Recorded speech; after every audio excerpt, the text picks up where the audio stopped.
મહાભારતના છેલ્લા પ્રસંગમાં યુધિષ્ઠિરની ધર્મ પરીક્ષા માટે પ્રભુ એક શ્વાનનું રૂપ જ કેમ ધારણ કર્યું? કારણ કે શ્વાન એ ધર્મનું સાક્ષાત સ્વરૂપ છે.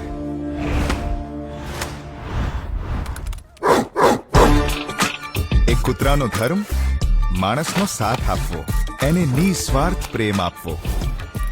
સોરી હા, તારી સાથે થોડો સ્કેમ કર્યો.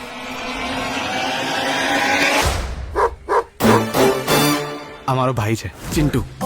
તું જો આનાથી દૂર ભાગીશ ને તો મારાથી પણ ભાગીશ. કારણ કે મારી સાથે આની સાથે હું ફ્રી આવું છું. વાહ બેટા, ડાયલોગ હા. બગડીશ નહીં ને યાર, પહેલા મારે મારું સેટિંગ જોવું પડે ને. તને અજીબ લાગતું હશે નહીં હું કૂતરા જોડે વાતો કરું છું એ? ના, પેજુબાનોની ભાષાને ભાવનાઓ સમજવી તો મારું પણ પેશન છે. ઓ મારા બેટાએ સેટિંગ પાડી દીધું. બ્રો, કે આવનારું વાતાવરણ વિવાહમય થવાનું છે.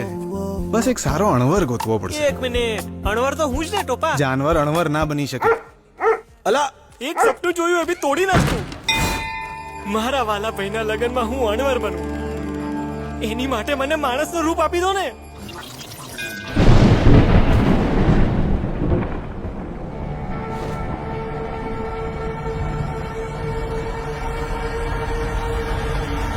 કઈ રીતે યાર? સમજાય યાર મને.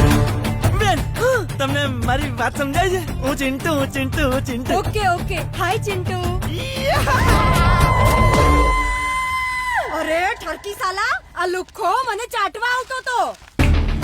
આપણી આ ડીલ વિશે કોઈને કંઈ જ કહેવાનું નહીં. પાછો બોલાવો ને. દુશ્મન ભલે તાકાતવર હોય પણ આપણે પણ કઈ નબળા નથી. લડશો ને મારા માટે, આપણા દેશ માટે.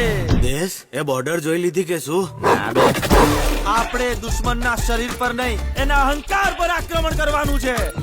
કૂતરાની પૂંછડી ભલે વાકી પણ માણસોને સીધા રાખવાની તાકાત ધરાવે છે. જોશ! તને અને તારા ભાઈને ચોરીથી ગાડી સુધી બરાબર ઘસડીશ અને પછી જ કચડીશ. લગ્ન જીવનની ખૂબ ખૂબ શુભકામનાઓ.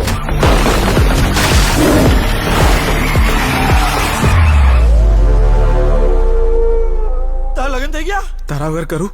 એમ મારા વગર થઈ જશે, પેલી વગર નહીં થાય.